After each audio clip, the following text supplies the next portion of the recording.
and then somehow move this so I can have access to these. Yeah, that's good. Good.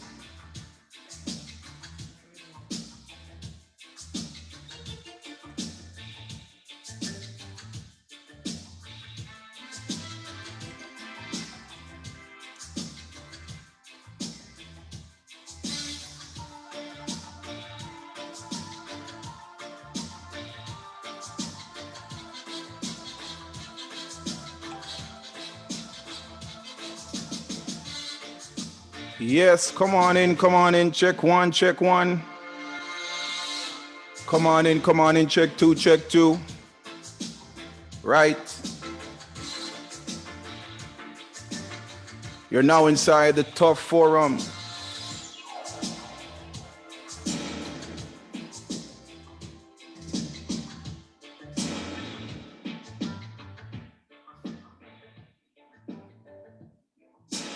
I own the rights. Don't own the rights to these songs. Own the music. Come on in. I'm in. Yeah. Like I said, we don't own the rights to those songs, though I own the music played by Tough Form tonight. But it's crucial to the topic tonight. Welcome, everybody. A pleasant good evening, good night. Greetings and salutations to everyone out there in viewing and listening land. It's your man, Andrew, one time back at you for Tough Forum. And we're talking tonight with my special guest, Mr. Kevin Junor. When you're this big, you gotta call him Mr. Yes, you're calling him Mr. So tonight we're talking about the topic, the system. Is it working or is it being worked? And we're gonna delve into that tonight with this man of God who is a husband, a father, and definitely well versed on certain issues that we're going to talk about tonight. So just go ahead, my brother, and just wave to the people, say hi to the people out there. What's going on, everybody? All right. What on your seatbelt? I think Andrew is going to hit me with some stuff, so No, I need man. somebody to get my back. I know you're ready. So before we get into this interview, Kevin, I want to thank you so much for your time and availing yourself for this session tonight. Now, for those who do not know, my friend here, Mr. Kevin Junor, Kevin has a career with the Canadian Armed Forces Reserves that spans over 3 decades. He enrolled as a private and progressed through the ranks to be a chief warrant officer, the most senior non-commissioned rank, and was appointed a regimental sergeant major. He is a commissioned officer. He was a commissioned officer and deployed on 2 operational tours of duties to Sierra Leone and Jordan. Kevin is now a retired deputy superintendent from the Ministry of the Solicitor General. He is active in the community and he has chaired and served on a number of boards, including the Policing Advisory Council of Caledon. His awards include the Order of Military Merit and the Harry Jerome Professional Excellence Awards, which honors Canadian African Canadians, and so many other things that I can say about this man, but I think that is suffice for this time until another time. And I am so grateful to have my distinguished guest tonight, and none other than Kevin Junor. God bless you, sir. How are you doing tonight? Drew, doing well, man. Thanks for the opportunity to be able to sit down and chat and just see how we can move things forward. Definitely. I thank you so much, sir. Greet your wife and family for me. Long time no see. This COVID thing, eh? Yeah, man. I know, man. But I'm glad to see that you're keeping safe, looking good. You know, as always, man, like not touch you.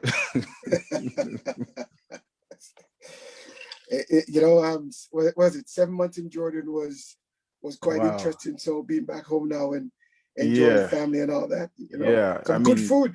This interview should have happened some time ago, and I was like, man, you were gone for so long, but we prayed you up, and we know that God is doing great things in your life, and I trust that there's more things to come.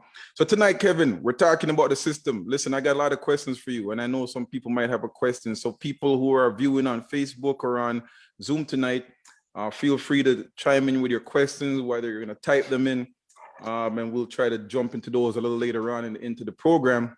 But tonight, we're delving into this topic, the system. What is the system? Well, a system, as I got it from Google, it says a set of principles or procedures according to which something is done, and an organized framework or a method. So, as one article declares, incarceration, it derails lives. And I tell you this, we're dealing with men are dying, Kevin. As you know, that's what this platform is about. Men are dying, and we're trying to see how we're going to change that, how we're going to change that trajectory, and why. We're going to try to talk about the topics, but we also want to put forth solutions. We want to see what is not working and how we can make them work. So right off the bat, Kevin, I have some questions I got to ask, that you were in this field. So the first question I'm going to ask is, with the disproportionate number of Blacks that are in prison, or incarcerated, the numbers are higher in Blacks being incarcerated. And that's facts. Now, did you notice this firsthand in your tenure as deputy superintendent? Andrew, again, thanks for the opportunity to gather tonight to chat and see what's going on. Yes, I did notice that the system wasn't balanced across the board. Another thing that we should also look at is this is also regional. Okay. When you look at the GTA, the Greater Toronto Area, for example, there's more diversity within the GTA. There are more Black people within the GTAs, right? So you have a lot more Black men that would be in the system. A lot more than should be, but a lot more. Now, if I was to go up to Thunder Bay, it changes. Of course. Because now the larger population up there is Indigenous. Yeah, the demographics.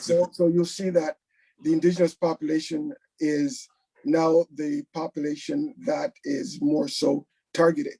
And I'm saying this because I'm making it clear that it's not fair, right? If you're in the GTA, you're a Black man or a BIPOC, Black Indigenous people of color, you know that you're going to be targeted more, right? So these are the issues that has to be addressed, and I'm not sure if the system really is prepared to address it. There's been a number of things going on that make the decision makers or the elected officials open their eyes, but we've got to do more. Good. Okay. So how Kevin, how did this make you feel now that you saw that firsthand? It's one thing to hear the stats, but when you've seen this firsthand, being a person of color, how did that make you feel? There are some principles that guides me, right? And one of them is what I call a sphere of influence, sphere of control, and what's outside my sphere of influence, right? So my job is, in order for me to maintain my sanity, is I've got to focus on the things that I can control. If I can't control it, I'm not going to put a lot of energy into it, right? Because that's taking energy that I can use better. And then I look at my sphere of influence. I look at those people around me who I can influence, right? And those individuals, I try my best to influence them. And then we've got those that's outside my sphere of influence, right? Like right now, I have very little contact with, let's say, the Queen. So we can talk about what the Queen's doing, but that's wasting our time, because at the end of the day, we're not going to be able to influence anybody. But the stuff that we're talking about tonight, there are ways that we can actually influence those. So me seeing individuals within the system, using that, I would make sure that I do my best to assist. For example, there was this one Black man that I met when I was at the Don jail. Mhm. And as I'm doing my tour, I'd walk around and I'd see him and I'd say, hey, what's going on? And from conversations, I realized that he had a son. He was from Nova Scotia, Right. and he had a son in Nova Scotia. So at the end of the conversation, when I walked away, I said, all right, you haven't spoken to your son in a week. When I come back tomorrow, and I wasn't scheduled to go back to that area the next day, but I told him I'm coming back tomorrow. And when I come back tomorrow, I want you to tell me how your son's doing. All right. Now, that conversation with him, it influenced his behavior. So Okay. when I went back at the end of the day before I finished working, I said, hey, what's going on? You know, we had a good conversation, and he thought that I probably forgot. Right. But at the end of the conversation, I said, how's your son? He goes, you know, I spoke with him and he's doing all right. Nice, nice. All right. So when individuals are in the system, we have a role to play. And I'm sure we're going to get into that in a while. But as a Black man, I have my personal role to play in how I can influence those individuals and look at the things that I can actually control. Right. Right. I can control the amount of time that I spent with individuals who I took interest in. Right. My team didn't have to know who I'm taking interest in because I'm talking to everybody. Good. But Okay. I might say a certain thing to a certain individual, and it make them realize that, hey, this guy he's got some interest in me. Nice. Right. So that's how I was able to do it. Okay, good. So that basically you're saying, you know, control the controllables, control what you can control. The things out of your control, it doesn't make sense really going down that path if you can't really do anything about it. I hear what you're saying there. Okay. And Drew, with Yeah. that, I'm not saying to throw it away, but No. I know exactly what you're saying. Don't put all your energy into that. Take Yeah. time and try to develop a plan, develop a strategy on how to address it. Well said. Okay. All right, Kevin. So how did you balance leading like your subordinates, your colleagues and inmates, especially those who mostly look like you? How did you balance that? Um, one of the things that has always been a black mark against us is people saying, well, you're not professional.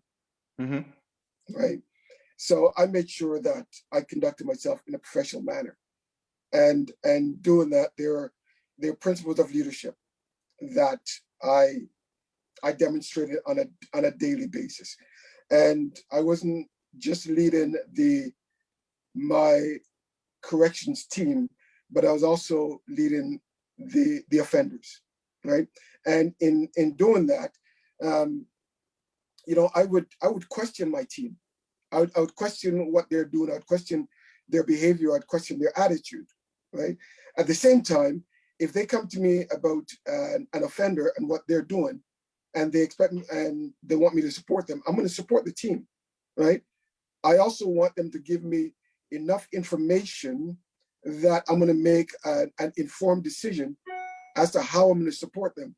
So it's not just saying, well, here's this here's this offender in cell number 18 that we need to put on misconduct, but tell me what he did. Tell me what you did to resolve that issue, right? And is misconduct the only way to do it? Okay. Right. And it's also up to the officer to at time have the appropriate conversation. So I made sure that I tried to have a good balance. If I could tell a story, when I was at the Don jail as deputy of operations, there was a offender that came in from another institution, and he had a couple counts of murder. Wow. And he was a white supremacist. Okay. Right? He had a swastika tattooed on his chest, about 4 or 5 inches. Die hard. Yeah. So I mean, this guy, when he came in, they knew who he was. Yeah. He had a challenge that had to be addressed, or he wanted to be addressed, and the person to address it was me. So okay. My team came to me and said, "Sir, you know, this guy have a problem, and it's at your level to address. So I'm prepared to go down and say, oh, before you go down, this guy is a white supremacist. and he ain't gonna like you, right? So I said, all right, we're good. So when I walked down and he started going off, I said, hold on, one, the swearing's got to stop. Okay. All right. After Yeah. that, when he made a mistake and swore again, because that's his behavior, right? When he swore, he would say, "I'm sorry, sir." Okay. Right? So here is the influence that started. Right off the bat. At the end of it, I told him that I need him to put his complaint in writing, and I would address it. I addressed it and came back to him. I already knew that I couldn't change anything, but I came back, I addressed it to him, gave him the answer. And when I finished telling him, he said, "Okay, sir, I've got another problem." And I stood there and listened to it. And he said, "I know what you're going to say. Write it down. Here it is, sir." And he wrote it down. All right. I'm going to fast forward a number of months. This guy was being transported to another jurisdiction for court every day. And he was having a rough time. The word was the next day he was going to hurt somebody. And that's just another charge. And I went in and I spoke with him and I kind of calmed him down. Now keep in mind, he's a white supremacist, right?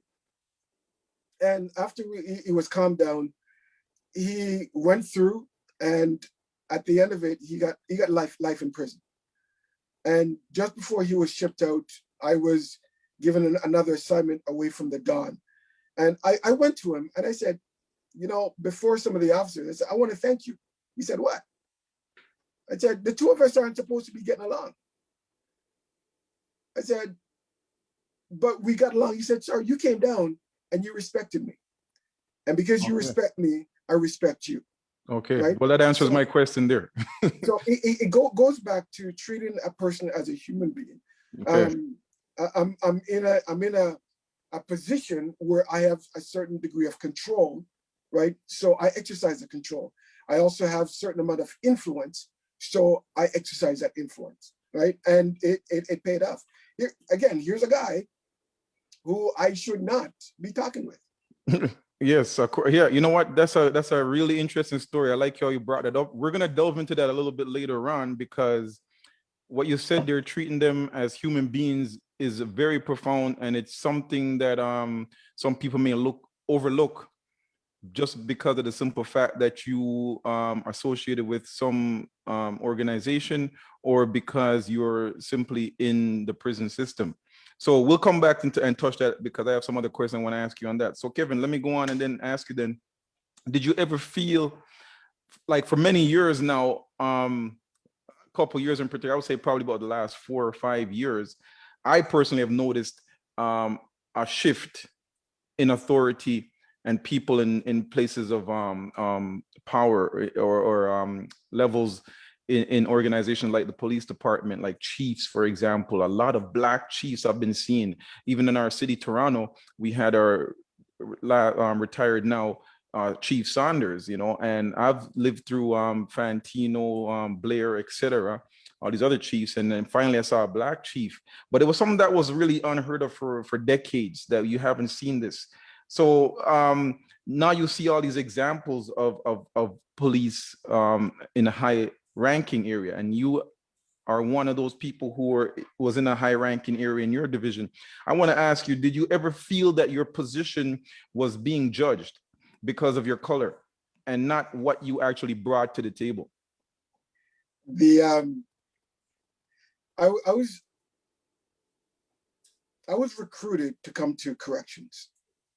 The deputy minister of the day had a conversation with me, and he looked at my skills, and he said, "Kevin, you have the skills that we need in corrections. Will you consider coming to corrections?" Okay. I had really no background in that discipline. But after praying, after talking with the family, I decided that I would try corrections. And what they did was they actually supported me to understand the culture, because the uniform disciplines, they have a culture that is different than anywhere else. Okay. Right? So I went in and they moved me around the organization, and I filled a number of roles. And yeah, in every single position, I was challenged. I would challenge one. Um, one of the things in correction is whenever you go to a new institution, they do their background research on you, Okay. right? Right. So my first time when I walked into the organization, an individual came to me and said, "We know nothing about you Hmm. because you've never worked in correction before, but we Right. know you worked at Ministry of Transportation." They knew all the ministries I worked at, and they told me about the different jobs I had because they Wow. already reached out to those They're organizations. telling you your resume. They're telling me, right? And then once I got to corrections, every time that I moved, that institution that I went to, they checked my background, my track record at previous institutions. But my first day when I walked into the Don, I walked in as a deputy of operations. So um, really, my job is they gave me a short period of time to get up to speed, and then I took over the entire operations of the Don jail. So Wow. that's all the operational managers, the correctional officers, and all the inmates. And we're Wow. looking at over 600 offenders, Yes. plus over 100 staff. The first day I walked in there, somebody looked at me and said, "What are you doing here? Um, where'd you come from? We know that you don't have a background in corrections. Okay. Did they just bring you here because you're Black?" Mm-hmm. Right? So And someone straight out asked you that. it was straight up. And then Wow. the next question was, all the problem that we have at the Don jail, and you still came here. Yeah. So it just happened that over his desk was a whiteboard, Yeah. and the whiteboard had nothing on it, and it was clean. Okay. So I went to him and I said, "So let's look at your whiteboard for a second. What's on it?" He said, "Nothing." I said, "My friend, that's how I am right now. I walk in here with no agenda. I got nothing that I need to address, right? Yeah. But when somebody bring an issue forward, then I'll address it." Wow. And that was my first day, my welcome to the Don jail, Welcome. and it was a good one. And check that out. As far as I remember, some people may not even remember the Don jail, but the Don jail was a notorious jail back in the days, and that's where you got your icebreaker. Okay, so that's that. You answered that question right off the bat. Then, so you people straight came to your face. They weren't even hiding it. They came and told you, "What are you doing here?" So you did feel some kind of pressure then, that you weren't there for based on what you could do to help that organization. Yeah, and you know, my professor tell me that leaders tell stories, and Drew, um, I, I I've got a lot of gray hair, and every gray hair is about 10 stories, right? Oh boy, I got a few remember then. when I first took over, I went to a unit, and goes to your first question. The unit was predominantly Black men, Right. and when I walked in, back in those days, deputy superintendent wore a suit, right? We didn't wear uniforms. And when I walked in with my officers, the inmates are looking around and it's like, "Who are you?" And again, in my proper English, I would I'd respond to their questions or whatever. And then there's this one guy, I'll never forget him. He's a Jamaican, and he said, "Oh, that," right? And I didn't respond, but one of the officers said, "This is the new deputy superintendent." So the guy looks at, he went to a couple of the other guys and said, "What? The deputy superintendent is a Black man," All right. All right. right? And I didn't respond at all. I just kept walking, Yes. right? But that opened the door for another time when I went for a visit, Okay. right? So we actually had a conversation, and by the end of the conversation, it wasn't just proper English anymore. We dropped two words, and Yeah. Yeah. I Yeah. know that Yeah. Yeah. I'm a real guy. All right. Well, And Kevin, look, hold on. I like what you said there, and I wanna touch you on that because I like how you segued perfectly into my question there. Because here you have now people that are relating and saying, "Whoa, there's someone that looks like me in a position of power," and then you have someone who's challenging your position based on your color. So my question to you is then, was there any felt pressure to show any kind of loyalties or allegiance to your colleagues or to those by way of the inmates? There was always pressure because, I remember some conversations where the offenders would actually say, sir, you should understand our position, whatever. Right? Yeah. And I said, my friend, you know what? I'd like to understand your position, but But if memory serves me right, there's a record that says that you did something wrong. Right? So the fact that it said you did something wrong, my job is to take care of you until the time when the system make a decision as to whether you did something right or wrong. wow, wow, wow. Right? Wow, wow. Good one. And then with regards to my team, I made them aware that I'm supportive of their actions, right? Because they had to comply to the rules and the regulations. Now, when they step out of line, it was then now my duty to take the appropriate action. Nice. Okay, sir. Good, good. So did you feel or do you still feel that you can do something to bring about some form of change systemically, since we're talking about the system tonight? I'm always doing something to impact the system, right? Last night I was on a similar call like this, where they were talking about prison reform in Jamaica.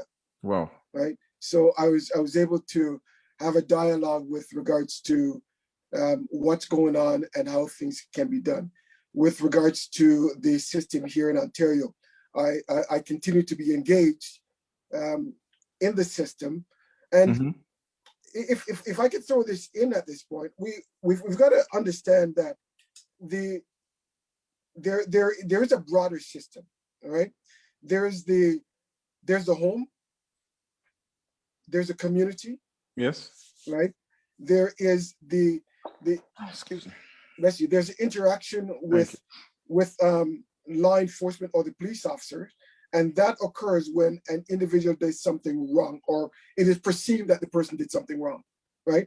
And if it's perceived that you did something against the law, then they would arrest you, and they would take you before the judge, and then they will determine if you should be remanded or not.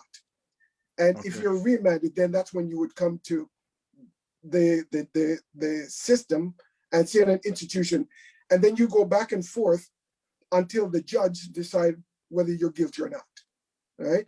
And then when you decide that you're guilty or not, then you're either released or bail, put on bail, or probation and parole, or you're put back in the institution.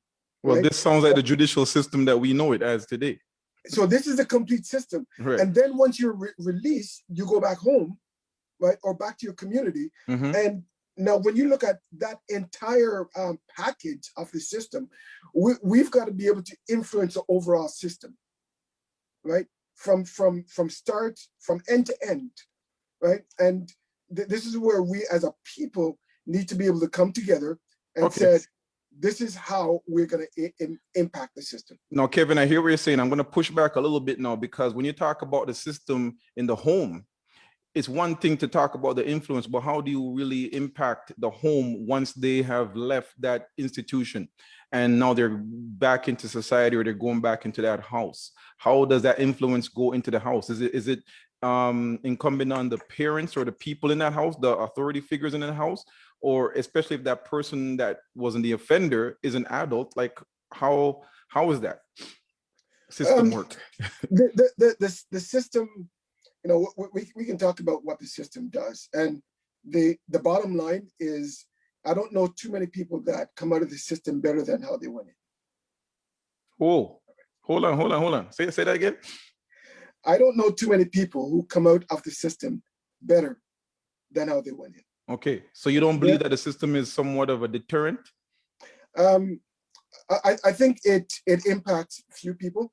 I've had individuals who came to me and said, I'll never come back here.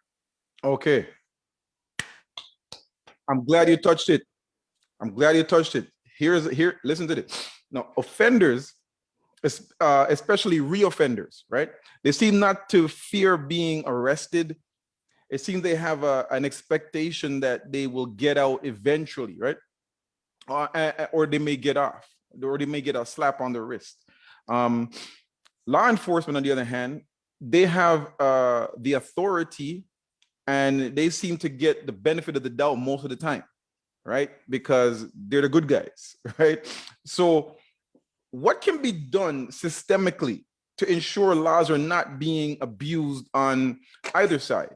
Because like you said, you don't really see the system, or the prison system, for example, then to make someone better, right? So when you have a reoffender that goes in and out, he knows the law now. He knows what's going to happen to him. So, we're going to touch the bail system a little further on, but answer me this though: what can be done systemically to ensure that laws are not being abused by the offender and or by the law enforcement? Um, Really good question, Drew. What we're looking at is, in order for this to happen, and I'm going to use that word again: professionalism, Mm-hmm. right, and balance, and respect, and equality, right. It is my responsibility, and let's just talk about things that I could have controlled. Right. It is my responsibility to ensure that the officers that I'm responsible for, the team that I'm responsible for, that they will conduct themselves based on the principles and the rules, the policies that are there. So let's look at use of force, for example. Okay. Right? This is a very common one. We see it on TV all the time. I was a use of force person for a number of years, where I was responsible for investigating use of force within the institution. Okay. Now I would look at whatever force was used by the correctional professional and see what they did, see how they did it, and how does that compare to the policies and procedures. Mm-hmm. Right. Mm-hmm. There was a case where when I looked at that one incident, everybody on my team said, "Sir, that person was justified." Everybody on the team said it was justified because they were basing that on their past experience doing the same thing. But then I took my team aside and I shut the door and we looked at the policy. I blew up the policy and put it Okay. on a flip chart. Yeah. And I said, here's it line by line. And we went through it line by line. And as we did that, the entire team realized that the person that they said was innocent is now guilty. Really? Based on those policies that you blew up? Based on the policy, right? Mhm. So it was clear. It was clear now. It was very clear. Okay. All right. Taking it further, I was given the job to actually determine what sort of discipline this person was going to get. Mm. So I adjudicated his process, and the discipline that I handed out, I said to him at the end of it, I said, "You're going to be at home without pay for a while. Right? Mm. When you come back, if you choose to, we can sit down and I'll tell you why you lost X number of days on the job without pay." Right?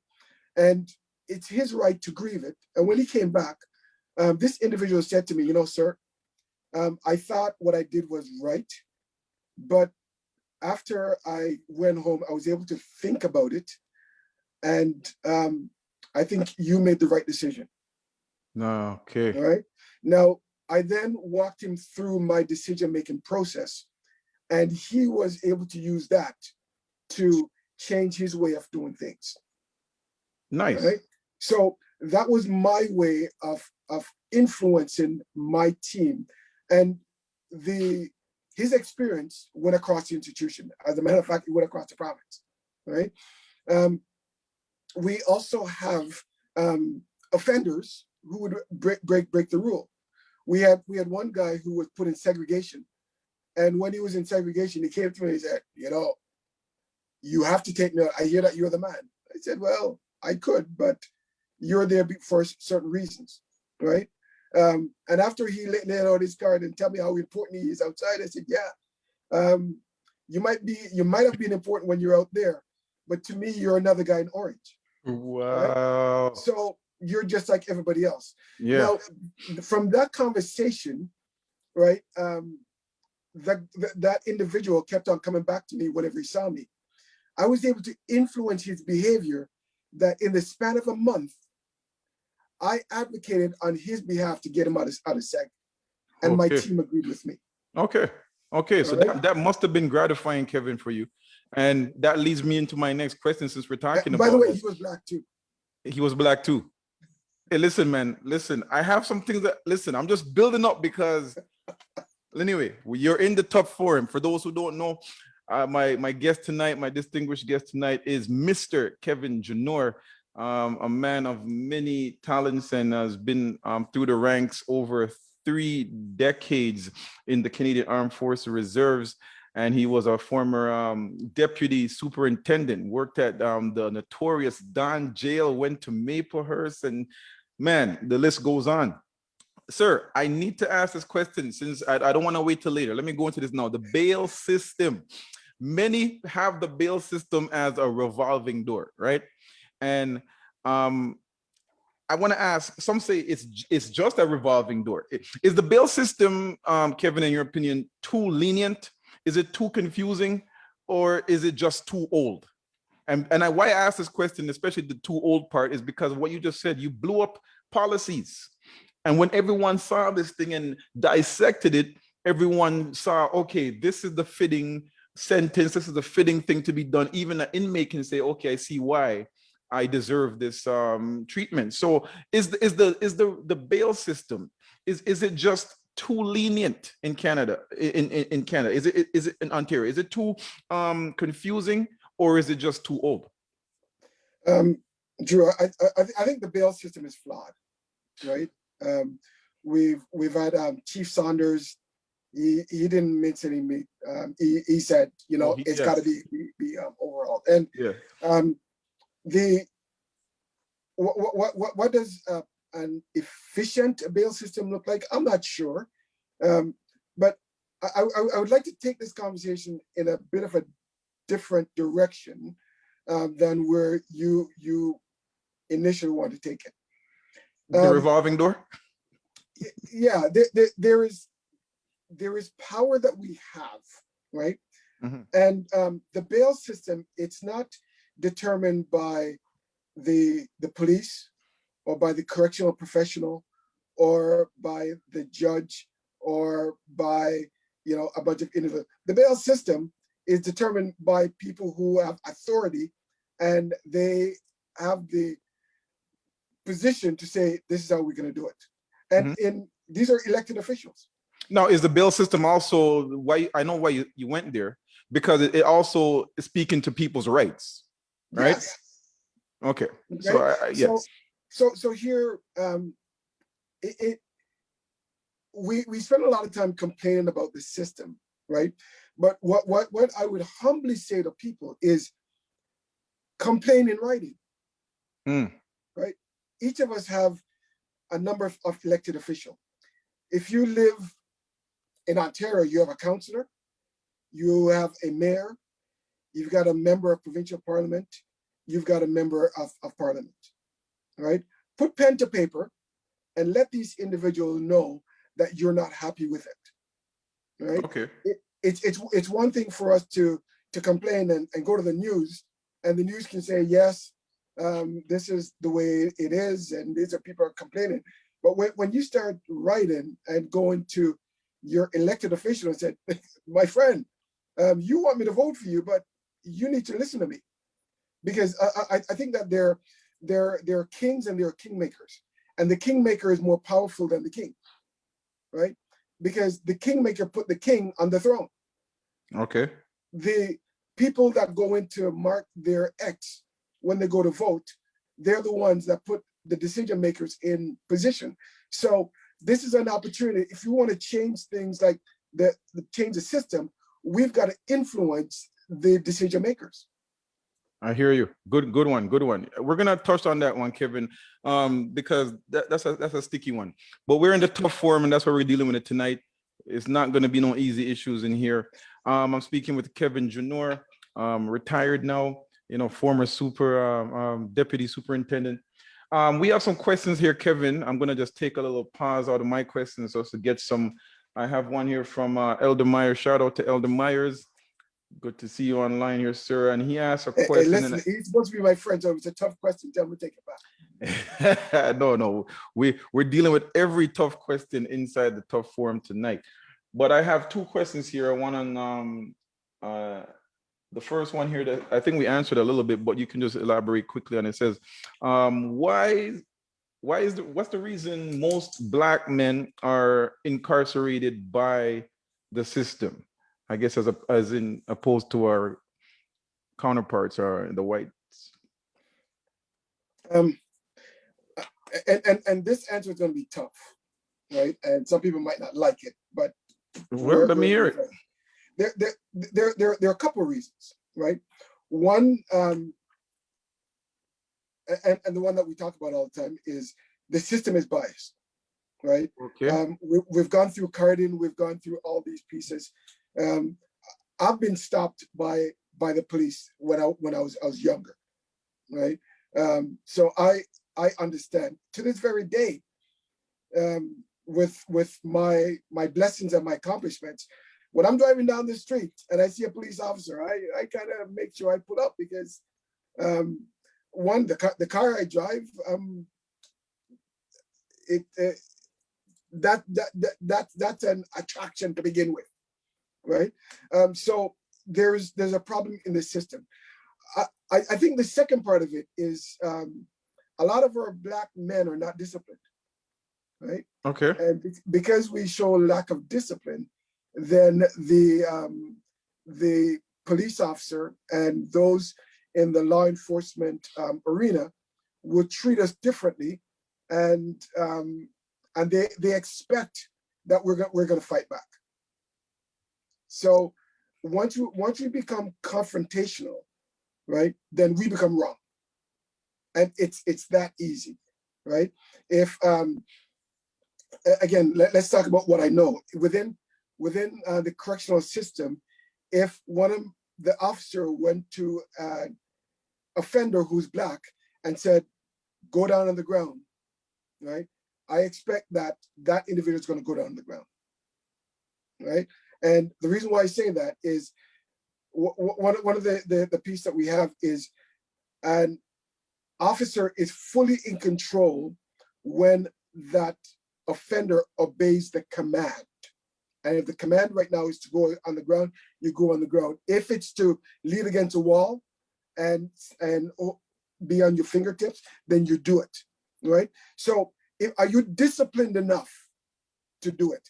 And I'm gonna pull back here, and I'm gonna go to World War I. When World War I came out, the government of Canada, and it's documented that they said they didn't want Black men in the military because Black men weren't disciplined. Oh my goodness! So we had men of the number 2 construction battalion who fought for the right to go on foreign soil to fight for Canada, and while they were there, even though they were discriminated against, they had to demonstrate discipline at all times, right? Now, I'm talking back in the days when the N-word was flying all over the place. We're in a position of privilege right now, not the same privilege as white privilege, right? But we have our rights. So let's be disciplined. Let's have a conversation, right? And when we do that, I think it would be somewhat limited. But yeah, there is a strong bias as soon as they see him. There's a bias and there's a discipline. There's a bias in the system and there's a discipline factor in the Black community. However, I'm going to push back on that. But before I do, I have another question here I want you to answer. I think it's coming from, is it Normal? Mm-hmm. It says, what were the ratio of inmates between Blacks and whites? And how did your superiors view and support you in terms of being a minority leader, racially wise? Um, Racially wise. the ratio, I couldn't really say that there is a given ratio, because as you move from one institution to the other, it varies, right? But the one thing I could say is that there were predominantly more Black men in there as a ratio than it was as a percentage, right? Right. I think for the most part, my superiors supported me. My direct superiors supported me, right?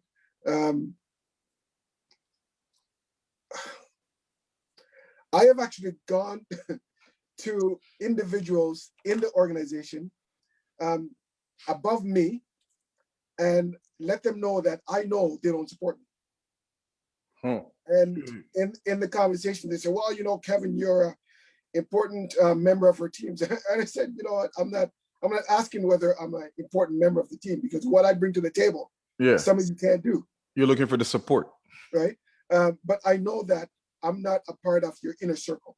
I know that you don't support me the way you support others, and that's okay. If that's how you are, you do what you do. But I'm telling you that I know. okay. But that regardless of that, I'm going to go on and do my job. What was the reaction? Well, they just came back again. "No, you are very important." And I said, "Again, you say what you need to say, but I know that based on your actions, Right. I know that you don't support me in the same manner." Okay. Now, Kevin, I'm gonna push back a little bit now. This is Andrew, because you're my friend, but there's some Push things back. I don't listen. I heard you say something about discipline, and discipline you were saying in terms of a command. So if a authority figure says to you, "Get on the ground," this just seems to be too normal and too common for Blacks to be told to get on the ground. And you see a white individual probably get a cuff and they're standing up, but we have to be face down and stuff. So is it really a discipline thing? And then you said another thing, to obey a command. Now, man, yeah, boy, it just seems to me sometimes it seems ridiculous that, okay, I understand I'm under arrest. I understand I'm in your control, but why, pray tell, must I go on the floor? You know what I mean? Why can't I just turn around with my hands up or something and you have control? Why is it that I must be fully on my body? So you saying that's a discipline action. Now I hear what you're saying. When you say, if you said to me, Kevin, Drew, when an officer draws you over, pulls you over and asks you a question, you shouldn't be like belligerent and say, "Oh, what are you pulling me over for?" and stop, or "I'm not taking a search." And yeah, I can understand that in terms of discipline. But sometimes I just think that discipline doesn't necessarily mean that I have to do some things that are degrading. You know, Drew, really good position. Now, the example that I was speaking of is specifically in corrections within an institution. Now, if the officer, and this is where I would have to hold the officer to account too, if the officer is giving you a lawful order and what is required at the time is that you get down on the floor, then that's okay. But in most cases, you don't have to. So if you're going to do a search of an officer, of an offender, really all you have to do is lean against a wall, and that's it. Okay. But now I've seen, let's say if there is a confrontation between two offenders, once the officer comes in and he or she break that up, that officer might say, "I want both of you to go on the floor. Right. You over there, and you on the floor." Right? If you're told at that point to get on the floor and you don't, and we have a problem. Okay. So that's what I'm talking about. If the officer is just telling the person to get on the floor just to show their authority, I have a problem with that. Okay. And right? that's what I'm alluding to, because a lot of times the confrontation starts that way, because it's more of a directive, like get on the floor, and you're trying to ask the legitimate question, why must I get on the floor? What did I do? Yeah, Now, if you're in the correction system, you're already there, and this is something that is a procedure, turn around, for example, and let me see this, and then you must comply. right. But just the thing about, get out, get on the ground, guns drawn type of thing. And, like, I just listen, I don't want to go down that road, but I'm just saying that's what I'm glad you clarified that. And I'm happy with it. Now, an officer, a police officer, right? We have, and this you, if you go online, you can find some of this stuff, right? Yes. The use of force model that is used by the officers, right? The first part of it is officer presence, Right. right? Once you're there, that in itself shows that you are going to give directions, right? If you're driving down the road and you're speeding and you see an officer, all of a sudden you slow down, right? It's natural. That's what we call officer present. The next part is if if you're doing something that's wrong and you just don't see that the officer being there is good enough, then the officer now gives you a command, Got you. right? Yeah, he And wants then to show you who's in control, right? exactly, and then Yeah. it escalates from there. I get you. Right? I get you. So it's a use of force continuum model, and that's what we hold officers, and that's what we use. Both police officer and peace officers, they're held to Okay. that model. Got you. Fair enough. Fair enough. Fair enough. Now I have two quotes here for you. I want you to just briefly just deal with it quickly, and then we're gonna move on to some more questions. I have some more questions I'm gonna take also. No, this is quoted. It says the first lesson in the army is navigation. You need an origin and a destination. You need to determine your destination, but you must be anchored in your origins. Ah, that's profound. So please elaborate for us and tell me, do you believe that the young men and men of today generally seem to lack or grasp this principle? Um, the principle, it's a principle of navigation, right? And what happens is you have to know where you're starting from, and then you take a bearing. And when you take a bearing, you march towards that destination, right? And you have to continuously take a bearing every so often. So you don't just say, "Oh, it's that point," and you just walk to it. No, you take some intermediate steps, right? And then you make sure that you're on course. But that bearing that you're using, it's anchored to where you started. Right. So if for any reason you get off course, you and know where you started from. Your anchor change, then your destination also change. Hey, your anchor holds. Are you preaching already? Oh, come on, preacher. Right. So it's that sort of piece. So I mean, if you get a piece of string and you put a thumbtack in one end and you put it down, yes, right, and then you move the other end to where you want to go. But if for any reason you move that thumbtack, your destination is going to change. Yes. Okay. Right. So that's a piece.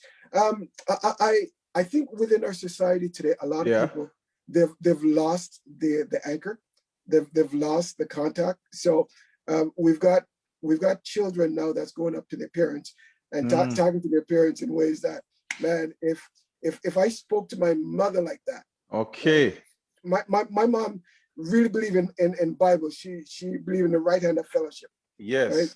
And she would have the right hand of fellowship with my jaw or someplace. Right. Now I'm not saying that we should be hitting our children. No. But what I'm saying is a number of individuals now, they've lost the anchor. They've lost the discipline that we should have. And because they've lost the discipline at home, then when they go outside, they're behaving in a manner that they shouldn't. Right? Thank you, sir. Thank you. You know, I've been called. Go on, Drew. No, I want to just butt in there, because when you said that, I asked that question because I want to know if you see that, because in today's times, what I'm seeing, it seems like at 12 years old, that seems to be the benchmark where you can basically make your own choices to do things. You know what I mean? And I mean, adult decisions.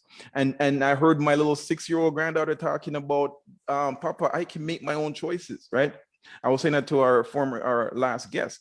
And here I see that in the system right now. The system has taken out a lot of things out of the household where discipline is concerned. And then when they reach into the judicial system or the enforcement system now, they turn them back to you and say, hey, you're a problem. Drew, I'm going to push back on that one. All right. I'm going to push back. Come, let me hear it. I believe that the system has, to a degree, handcuffed us based on our culture, how we were brought up. Okay. Right? As I spoke about some of the tough love that I had with my mom, that was it required sometimes? No. Right? If I go upstairs right now and I have the strap that my mom used to use when I was a child. Well, you bronzed it. Right? Was it required? Right. No, I don't think it was. Right? The system has given children a lot of rights, right? Mm-hmm. But thank God we've been able to bring up our children by saying, hey, having these conversations, right? If family would have proper conversation with their children and hold them accountable, right? Then the system would not take over our children, right? I remember, and again, lots of stories. I remember once an offender came to me and he said, sir, I heard that my son just came in last night. Mm-hmm. Can you, and he's on the next floor, can you transfer him into my cell so I can take care of him, right? What? So my response Hold on. The parent that was asking, or was requesting this favor was someone who was an inmate? Yes. Wow. So he said, I heard that my son just came in and he wants to take care of him. So my response to him is, I said, well, clearly you didn't take care of him when you're out there. So it's now my job to take care of him. Whoa. Right? So that now comes back to what we're talking about, right? Yeah. It is, okay. Okay. Good point. That was a punch in my mouth. Good. However, Kevin, push back here. Sorry. Okay. Last pushback. Because the reason why I just want to clarify, I hear exactly what you're saying. Yes, that the parenting definitely has to start from home before they even get to that part. Now, what I'm saying is, when systems have allowed young children to do things, whether it be the changing of their gender, whether it be simple thing like go get a vaccine now, right? That we just heard about, and you're at 12, you can go without even asking your parents for any permission. You get what I'm saying? These are just some of the examples. Again, when we're talking about that strap that you want to bronze, if I was to say I was going to slap my child or discipline my child with that belt, I'm not talking, like what we used to get. I'm talking like, just whatever. It would be frowned upon to the point where like it's abuse, right? So now when there's no repercussion for their bad behaviors, when they go out the streets, what things gonna happen? That's all I was saying there. Yeah, and what I'd like to present is it's a concept that's used in the business world, and it's used very effectively globally. It's called relationship management. Okay. All right. It is a responsibility of the parent to manage the relationship with their child. Right. Good point. And when you manage the relationship with your child, my son right now, he's taller than me, he's bigger than me. And yes, Shannon. He might be stronger than me. You might be it. Time to relinquish it, buddy. but we develop that relationship over time. Yes. Right. So it doesn't matter what's going on.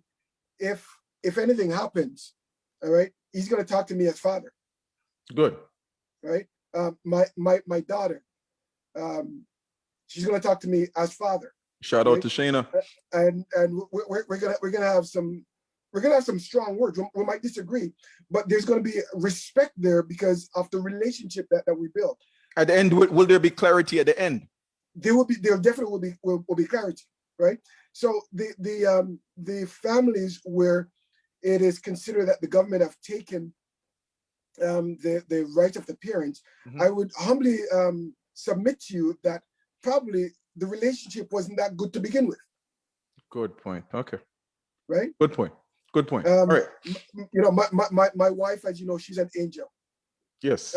One of the things that we instituted many years ago was we had breakfast together and we had dinner together, right? And a little bit about this is when we sat at the dinner table, everybody had to talk about their day. Yes. And as we discussed our day, we can ask follow-up questions. Nice. And if there was an issue that the children spoke about at school or wherever, then we would ask, do you want us to get involved? And they would say yes or no. If the answer is no, then we ask them, what are you going to do? You want to know that they're responsible with it. Yeah. Exactly. So you build that relationship, you build that communication, and then you move forward. Awesome. Awesome. Shout out to Dai. All right. Another quote here you have is, if we demonstrate the behavior that we expect from inmates, then we can initiate a change within them. My question to you, sir, is who does this apply to? Is it all inmates, the first-time offenders, or the multi-offender? This true applies to everybody. Okay. Right. Tell me about it. It doesn't matter how long you've been coming in. As a matter of fact, I'm going to quote an offender who came to me one day and goes, sir, you know, I got to stop coming here. I've been coming to jail for over 25 years now. Oh, wow. But all these kids that's coming in now, they have no respect. So I got to stop coming. Right. So we got an inmate with a conscience, or with a okay, go on. But it opened up a conversation, right? Right. And we were able to talk about why did he keep coming into the institution, and what is he going to do that's going to be different so that he doesn't come back, right? But I also look to the officers to be the example in which the officers are selected because, one, they have the capacity to follow rules. Right. Two, you know, they have the competencies that the organization has identified to be a good officer. So if they are supervising people who broke the law, then they now have to be a model to those who they're supervising. And that's what I expect. And another story, I remember going in and doing a tour, and the behavior of one of the officer while I'm doing the tour with the inmate was completely, on a scale of 1 to 10, it was a -1. Wow. Right? And that behavior was before the inmates. So after I was finished doing my tour, I went to that officer and I said, hey, I'm going to be in my office in 10 minutes. I want you to go get your union rep and meet me in my office. Right? Wow. So based on that, I was able to say the behavior that I see is not what I expect. Got you. Okay. So let's fix it so that you can be the example. Thank you for that, sir. Thank you for that, sir. I'm speaking with our distinguished guest tonight, Mr. Kevin Junor. Yes, the former retired deputy superintendent. He's been in the Canadian Armed Forces Reserves for a period of over 3 decades, and the first Black was a regiment, the Scottish regiment.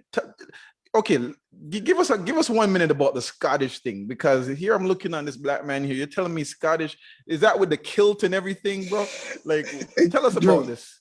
Being the first man I was to head in up that. school. I was 17 in school, and the recruiter came by. Right, this guy's wearing at the time. I said, he's wearing a skirt. And this guy is talking to me good. Man said, I'll give you a summer job as long as you want it. Summer job, I'm making money. I'm in the army. I'm Right. doing some fun stuff. I'm fit. I said, Nice yeah. gig. But Nice then I gig. said to him, do I have to wear one of them skirts? The man said, no, no, no, no, you don't have to. And he was right for 8 weeks. And when I went through boot camp, there was no kilt. And Right. as soon as we graduate, the first thing they do is to line us up and said, you have to go get your kilt. I said, no, no. The man said, I don't have to wear it. But he said, you're in a Scottish regiment, man. And that's how I got my kilt. That was 1980. You. And we're in the kilt ever since then. I'm telling you, there's nothing like wearing a kilt, my friend. Whoa. Whoa. Okay. We'll just load that one there. All right. Thank you. Thank you. Thank you. Hey, Drew, watch me wearing a kilt in Scotland. Scotland, England, all these places, man. Yeah, we're good. So are you from England? I was born in England. Okay. But your I was heritage, born you're in born. England, grew up in Jamaica, and then All came to right. Canada when I was very young. Okay, good, good. So you're man, you got so much diversity there just in where you even travel. Wow, wow, wow. Okay. Look, I got a couple more questions, and I got some people that have some questions too, and time is running, so I gotta hit them up while I can. So let's go back a little bit. You were talking about dealing with people and treating them as human beings, etc. I know some people believe that once you're inmate, and you committed certain crimes, especially violent or whatever, lock them up, throw away the keys. Now, treating an inmate good, building a rapport of communication that you have successfully established with some of your inmates, and interaction, is this a taboo thing within the correctional system, a rarity, or is it just a simple no-no? Drew,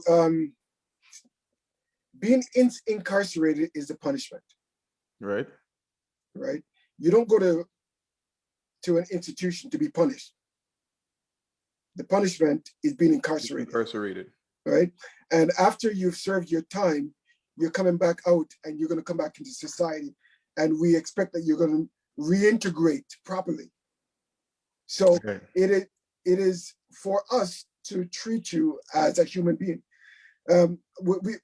Again, when I was at the Don jail, people used to come through for tours for different reasons, right? Mm-hmm.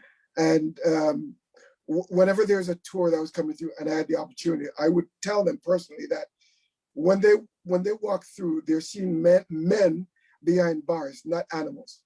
Right. And if Right. at any point I see them looking at these men or treating them or talking down to them as animals, the tour is over. Okay, good. So one, you've got to realize who these people are. Now, within the Ontario system, we've gone to what's called direct supervision. Unlike the days when they would throw you behind a bar and the officers outside and yell and scream at you and all that, there are a number of institutions that's gone away from that and gone to what they call more of a direct supervision model. Maplehurst is like that. The Toronto South Detention Center is like that. And this is a model where the officer is actually in the same area with the offenders, right? So with this, it's now important for the officer to now build a professional relationship with the offenders, a relationship that they can control the offenders while they're in there, right? Yeah. By talking with them.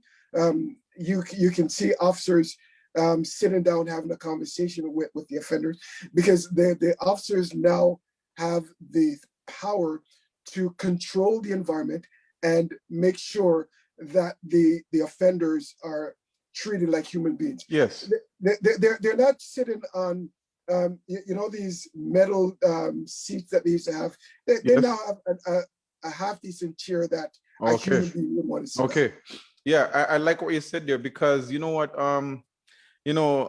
truth be told, testimony here. Yes, I've been in a holding cell. I've been in dual where you have that one silver, cold, hard steel thing that you lay down on, no sheet, right? They give you everything to say, don't come back here, right? But I would love that if someone, like you said, the punishment is the incarceration. I don't need to be punished more so when I'm in there. So I definitely appreciate if there was someone that was there to talk and say, listen, man, you done something that was a knucklehead thing, but you know what?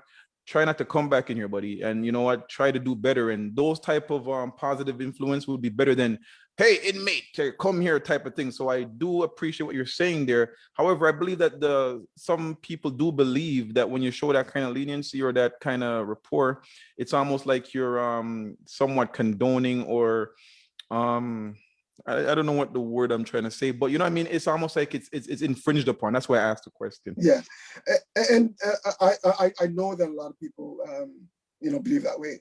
I remember one day I was telling somebody about the TV in the institution wasn't working, and they kind of laid in and said, "Listen, I can barely afford Rogers, and these guys have TV and whatever." I said, well, I get it. We're in a pandemic situation right now. Mhm. I don't think people's ever watched that much TV, Netflix, Crave, and all that, right? Because we're locked in.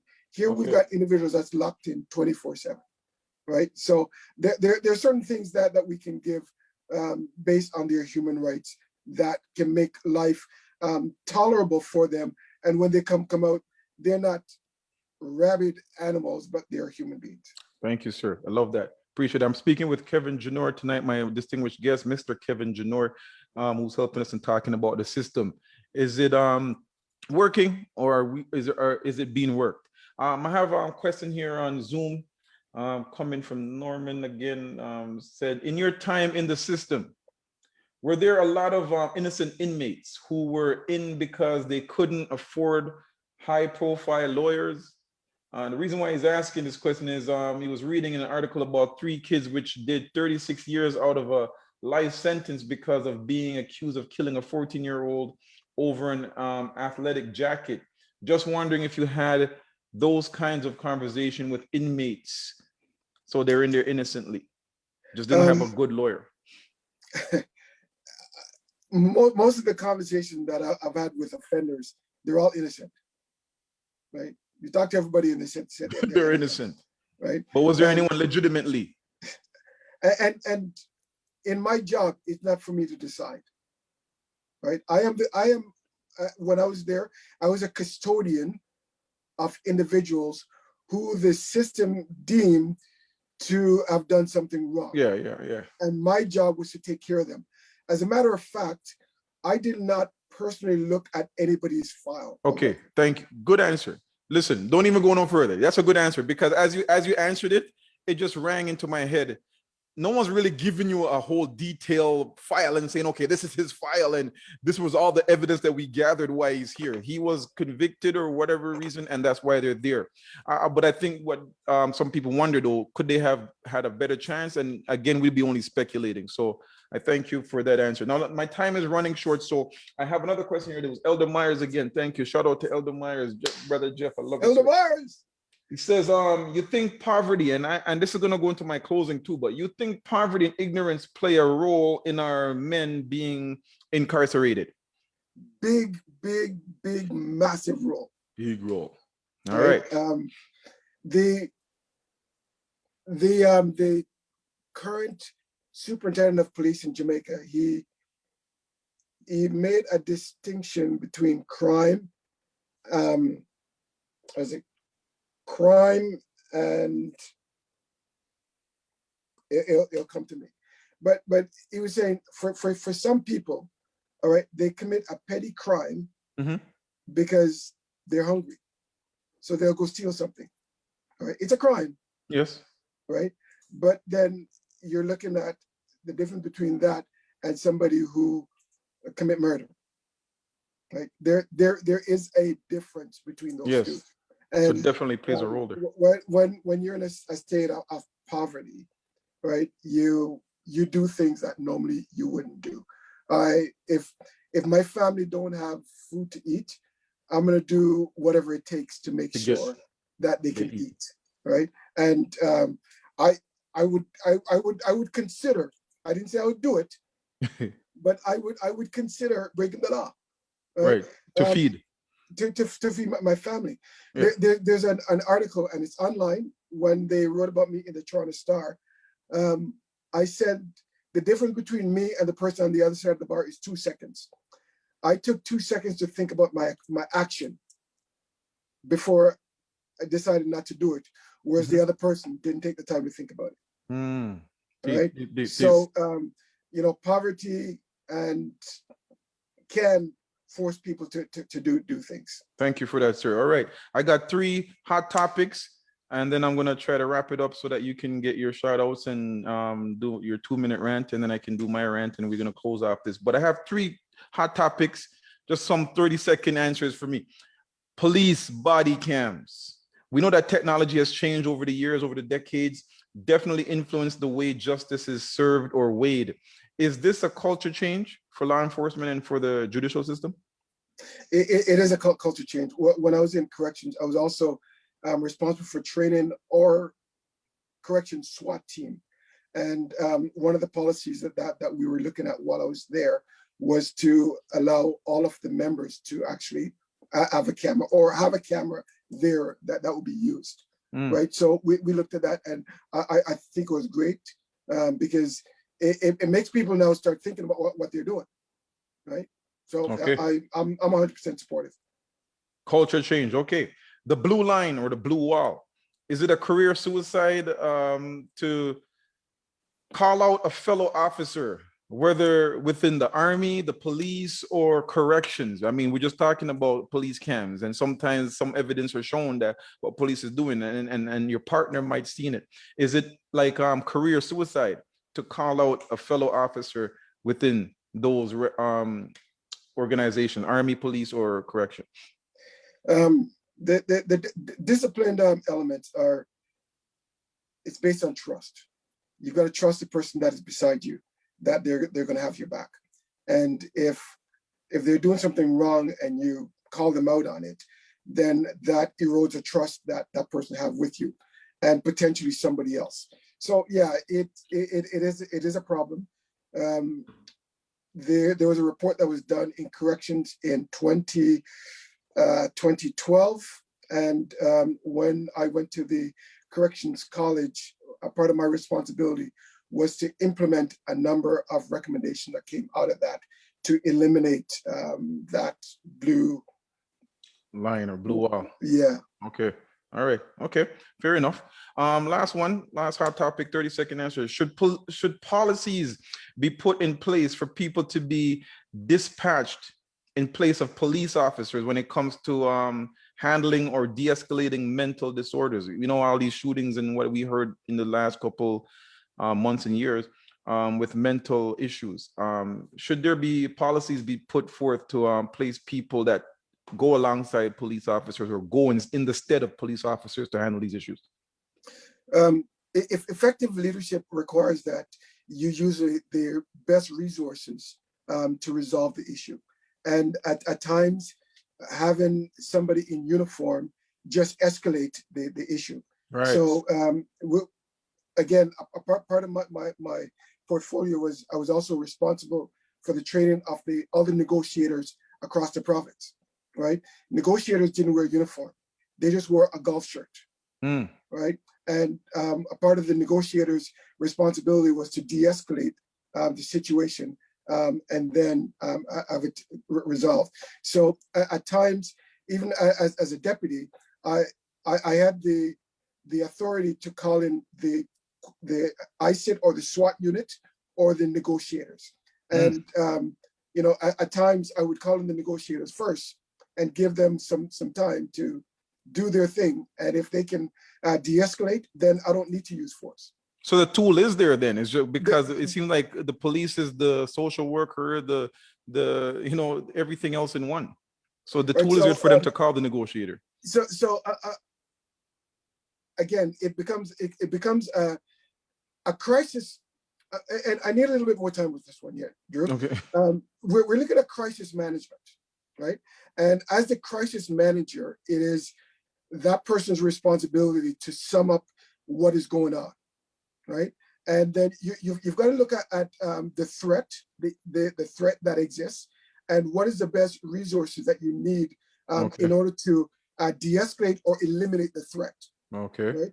If you've got somebody with a rifle that is shooting. Yeah. Right. A negotiator would be good on hand. But I'm telling you, I want my SWAT right there. Yeah, I got you. Okay. Okay. So it's to be able to, when you call all your resources together, get them all there so that you can use the one that you It's best believe is suited. best. Right. Okay. Okay. Well, okay. Thank you for that. I appreciate that because the questions out there, I wonder it, but now you say you put it that way, you get the team together and you best assess who needs to be there, but that tool is your great. Thank you for that answer. Okay. Those are the hot topics tonight. Excuse me. We're talking about the system. Is it working or is it being worked? And I thank my guest tonight in Mr. Kevin Junor, who's availed himself to answer some of these questions and give us some of these things. I have just one last thing in your time as a deputy superintendent and in the correction and in the Army. I want to just touch this last thing because I know that there might be some officers who are going through something. So let me ask you, did you see anything where morale is concerned?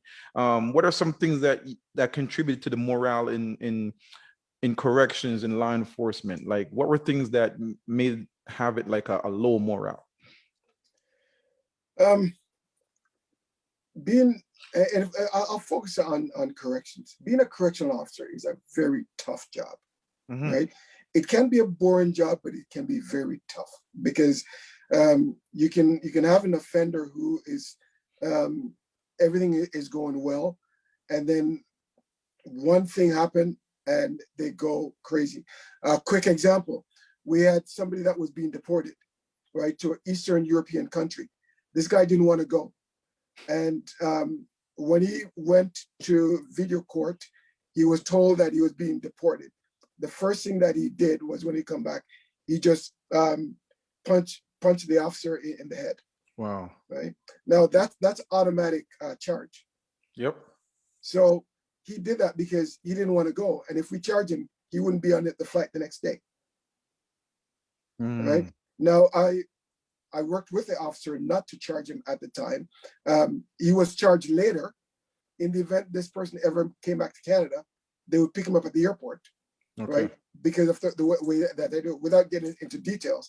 But at the end of it, there are individuals who will do things, right, to circumvent the system, but it's up to the leadership to make sure that we do the right thing, right? To one, make sure that the offender is penalized if he or she has to be, and two, to support the team so that the team morale gets low because sometimes the officers or the correctional professionals don't feel supported, right? And if they don't feel supported, then they're going to say, well, why should I do my job, or why should I do a good job, right?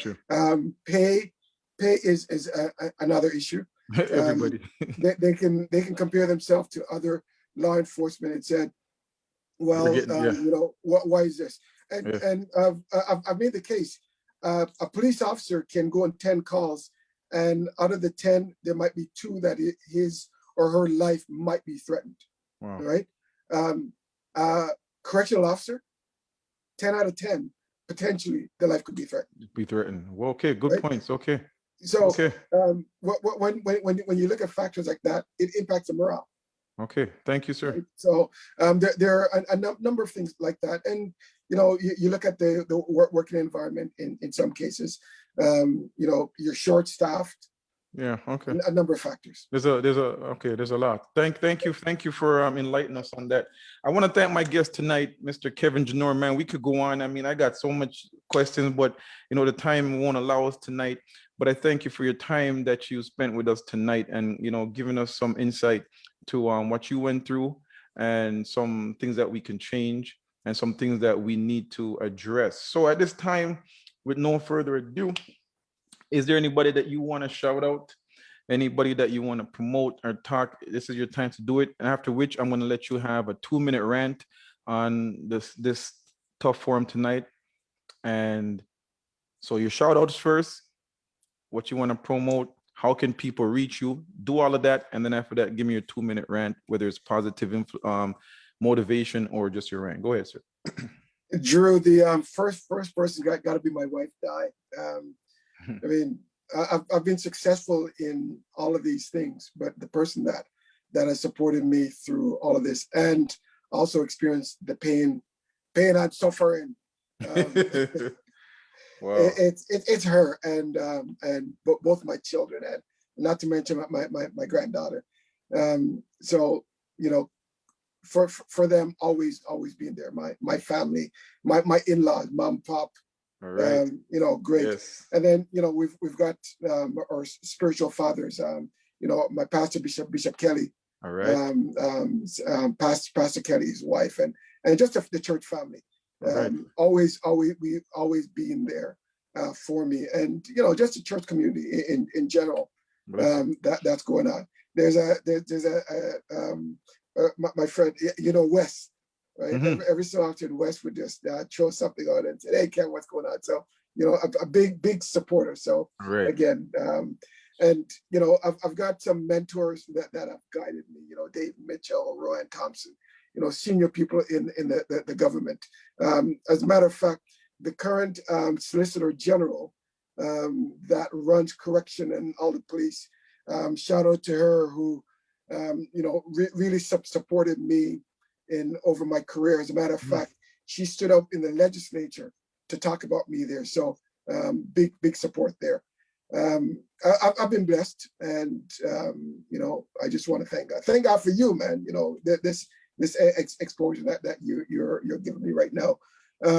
Just so everybody's also aware, there is what's called a Global Jamaica Diaspora Council, right? And these are a number of people who are Jamaican or of Jamaican descent who are trying to do some of the stuff that you're talking about. How do we impact the system? So shout out to the team. Nice. Thank you, sir. All right, go ahead and give your 2-minute rant. If I was to call it a rant, I would say I'm a black man. I've always been a black man, and I will die a black man. I remember when I went to Sierra Leone, I saw how black people were treated by some of my Canadian team and from other countries. I couldn't tolerate it. Some I was able to address because of my position. Some I didn't because it would be a detriment to the team. Right. But thank God for prayer, and I was able to go into my room sometime and play my drum, and they wondered why am I playing the drum. But you know, as a black man, that's what we do. Drum is in the system. That being said, I was able to walk on the continent of the ancestors and see what happened to them. Walk through the door of no return in Ghana, right, in Cape Cod Castle, and see that, you know, we have, as my daughter would say, we have access to privilege, right? I fast forward now and I see where we are. I see we live in a country where we're free to do what we want to do with it within the law, and we have to take advantage of that. We should stand proud, hold our head up high, understand who we are, and don't allow anybody to tell us who we are. Yes. But we should tell them who we are, who our parents are, who our family is. And by the way, I look black, but God blessed me to be a black man. I've been blessed to walk through institutions where I've made people feel proud because I've been blessed to be there with them. Well, I want them to know that I'm blessed because they're there, and they've also helped me to be the person that I am. And the system is broken, but if we rebel against the system, then we are just making the system fight against us more, right? So what we need to do is to understand who we are, understand the power that we have, understand the God-given abilities that we have, use it so that our children, our grandchildren, and their children will be able to have the privilege that we have and better privileges because we did the groundwork to make things better. Well said, well said, well said, well said, well said. Thank you so much. It was a pleasure having you tonight, sir. I thank you for availing yourself, and those were some sound words there. Yes, and I thank everyone for who's in listening land and viewing land tonight, that we got to hear this man with so much wealth of knowledge that he could just impart on us tonight. God bless you and your continued endeavors. How can people reach you, man? What are you doing next? What's next on the agenda? I am now a consultant. So I do coaching, I do mentoring, I do leadership training, management training, Nice. and executive coaching. So everything that I've learned in the past, I'm now taking that to the corporate world and making sure that people can use my knowledge and experience. Beautiful. If you want to contact me, my email is CORP Corp KRJ Corp KRJ at gmail.com. Or if you want to phone 416-587-6690, CORP KRJ at gmail.com, or the phone number. Nice. All right. You heard that information there. I hope you enjoying your retirement as best as you can. Hail up your wife and children, and hail up Janae too. Good speaking with you tonight. These are my closing remarks. Thank you for your time, sir. Thank for those who commented on Zoom and on Facebook. Shout out to Norman. Shout out to Elder Jeff Myers there, and those asking questions. You know, you sent me an article, and strangely enough, I read this article before. It was about a gentleman that was, I think Akwazi was his name, from the York University side. And I did read this. I was doing some research on the difference between whites and blacks in terms of incarceration. So I'm going to read a little bits of this article. It's from a staff reporter from the Star, Jim Rankin. I'm just going to touch on little points. He said nearly 1 out of every 15 young black men in Ontario experienced jail time, compared to 1 out of about every 70 young white men. And incarcerated black people were more likely to live in low-income neighborhoods, a new study of hard-to-come-by race-based inmate data shows. He goes on further by saying overall 12.8% of men identified as black and had an incarceration rate of 4,109 per 100,000. Now that's only with 12.8%. Now watch this, 58.3% identified as white, for an incarceration rate of 771 per 100,000, and 28.9% as other, for a rate of 1,507 per 100,000. Now, other includes indigenous, other groups, another group vastly overrepresented in jails and federal prisons, but not the focus of this study. Now, this study, it is duly noted that this was over a decade ago that the study won. That just shows you that how they're not that often, but this report came out May 25th of this year by this reporter. And in closing tonight, I just want to say that I am not here to make excuses for bad behavior, bad choices that cause men to wind up in prison or dead. I am trying to highlight that if we don't begin to acknowledge and change contributing factors within the system, we will continue to see a cycle that is impossible to turn around. The stats are that we need more stats to monitor changes that can be significant enough to give hope in a chance to do right, hope in a system that treats all the same regardless of race or wealth. I hope that when one race puts on a suit or applies for the same job or go to the same store or restaurant, they will be offered the same opportunity to exist without fear of discrimination, violence, incarceration, or even death. It starts with one, folks. I trust and pray that we will all start to look into ourselves and see what we contribute or what we take away. It's been good talking with you tonight, my guest, Mr. Kevin Junor. Thank you for all those in Listen Land. This is Tough Forum. I'm Andrew, and I'm signing off. Greetings and salutations. Have a good night until we meet one more again. Kevin, you stay tight until we debrief on the other side. All right? Thanks, everybody. Blessings.